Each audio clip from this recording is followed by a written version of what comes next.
rolezeira. Eu sou rolezeira. Eu sou rolezeira. Eu sou rolezeira. Eu sou rolezeira. Se você é paulistano ou frequenta a capital, você deve se lembrar dos rolezinhos, um movimento que aconteceu lá mais ou menos em 2010. Você sabe os significados que estão por trás dele?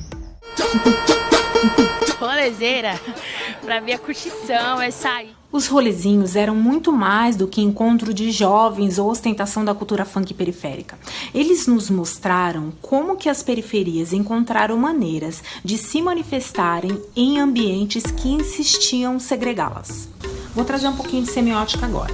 O sócio-semioticista Landowski nos mostra como que funciona essa relação. Então, assim, sempre quando tem uma pessoa ou um grupo que não é aceito por outro, esse é entendido como o outro. Então, funciona mais ou menos assim. Então, tem um espaço onde já tem um grupo dominante. Esse grupo dominante é entendido como um grupo nativo, porque eles já existem ali, eles já ocupam aquele espaço. Esse diferente, esse o outro, é entendido como um forasteiro. Na semiótica, como que acontece? Esse o outro que está chegando, esse forasteiro, para ele ser aceito por esse grupo nativo, esse grupo dominante, ele precisa se parecer o máximo possível com esse grupo dominante. Então ele precisa se adequar às suas formas de se vestir, às suas formas de se falar, à sua maneira de se comunicar. Enfim, ele precisa se adaptar e se adequar o máximo possível por esse grupo dominante para ele deixar de ser um forasteiro ou deixar de ser o outro. E o que isso tem a ver com rolezinho? Tudo a ver. Os rolezinhos, eles ganharam força quando jovens periféricos começaram a se reunir em shoppings, em parques de São Paulo. Porém, os encontros acabou sendo interpretado por muitos como uma ameaça. A cobertura da mídia, as reações dos estabelecimentos deixaram claro como o comportamento desses jovens foi rapidamente criminalizado. Segurança reforçada, fechamento temporário de shopping e, em alguns casos, intervenção policial mostraram que a presença desses jovens, quando em massa, era vista como algo que não pertencia àquele espaço de consumo. Então, com isso, instaurou-se um medo pelos nativos desses espaços.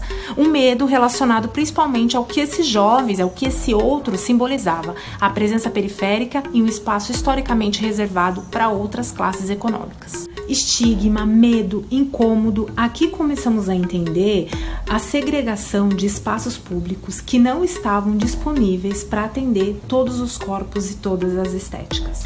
E nesse contexto, como vimos, o jovem periférico, quando comparado à norma de como se deve consumir a esses espaços, ele é percebido como o outro. A sua música, a sua estética, a sua dança, o jeito de andar, a maneira de se agrupar, muitas vezes carregando significados do que a sociedade entende como desordem e criminalidade.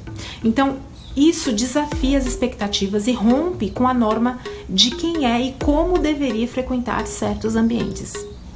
Ao não se adequar às normas das pessoas que frequentavam esses espaços, esses jovens desafiaram uma cultura hegemônica. Os rolezeiros, quando eles começaram a frequentar esses espaços, eles não se adequaram às normas dos nativos que ali estavam, às normas da cultura dominante que ali estavam. Muito pelo contrário, eles fizeram questão de ser diferentes, eles fizeram questão de chamar a atenção. Os rolezinhos eram mais do que encontros, eles eram uma ocupação. Ao se reunirem em shoppings, parques e praças, os jovens das periferias ressignificavam esses espaços, subvertendo os signos associados a eles. O que antes era visto como um espaço de exclusividade passa a ser um espaço que também integra a presença periférica. Os rolezinhos foram um movimento muito significativo para a cultura periférica contemporânea e nos indica como os jovens periféricos romperam com normas ao desafiar símbolos de restrição e quebrar muitos estigmas que limitavam a mobilidade desses corpos pela cidade. Além de romperem barreiras geográficas em alguns espaços urbanos, os rolezeiros também foram um dos agentes responsáveis para dar visibilidade à cultura do funk paulistano e nos fizeram repensar as dinâmicas de pertencimento e exclusão na cidade. Gostou do conteúdo? Dá um like, me segue para saber mais sobre cultura e comportamento e deixa nos comentários se você se lembra dos rolezinhos. Eu sou Lidiane Silva, pesquisadora periférica, especialista em antropologia do consumo e mestre em semiótica, e uma das minhas principais áreas de pesquisa é entender como as periferias consomem. Vamos fechar?